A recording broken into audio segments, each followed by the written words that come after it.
भूतिया हवेली का रहस्य। गांव के किनारे एक पुरानी सुनसान हवेली थी जिसे लोग चंद्रवती हवेली कहते थे। कहते हैं वहां रात में अजीबोगरीब आवाजें आती थी और जिसने भी उस हवेली में जाने की कोशिश की वह कभी लौटकर नहीं आया। रवि और उसके दोस्तों की जिज्ञासा।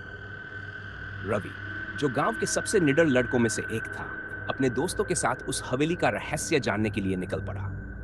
रात के अंधेरे में जब पूरा गांव सो रहा था, वे चारों टॉर्च लेकर हवेली की ओर बढ़े।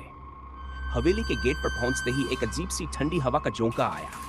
जैसे ही उन्होंने दरवाजा खोला, क्रीक, एक भयानक आवाज आई। अंदर का माहौल बहुत अजीब था। फर्श धूल से भरा हुआ, दीवारों पर जाले थे और कोनों में पुरानी तस्वीरें टंगी थीं। अचानक एक दरवाजा अपने आप बंद हो गया। धड़ाम! सबके रोंगटे खड़े हो गए। भूत का आभास। तभी एक धीमी पर खौफनाक हंसी गूंजने लगी। सबने एक दूसरे की ओर देखा। दिल जोर जोर से धड़कने लगा।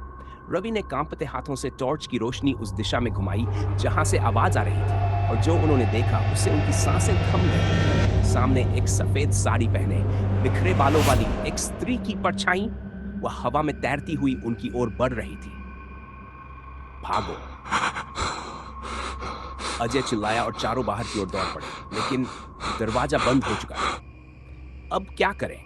तभी एक तेज झोंका आया और एक खिड़की खुद ब खुद खुल गई। बिना कुछ सोचे वे सब कूदकर बाहर भागे। सच्चाई सामने आई। अगले दिन गांव के बुजुर्गों से पूछने पर पता चला कि वह हवेली एक अमीर जमींदार की थी, जिसकी बेटी चंद्रवती की संदिग्ध हालात में मौत हो गई थी। कहा जाता था कि उसकी आत्मा आज भी हवेली में भटक रही थी। इसके बाद गांव वालों ने मिलकर उस हवेली में पूजा करवाई। धीरे धीरे वहां की अजीब घटनाएं बंद हो गई, मगर रवि और उसके दोस्त उस रात भूल नहीं पाए। सीख, कुछ रहस्यों को जानने की कोशिश में कभी-कभी हमारी जान भी खतरे में पड़ सकती है।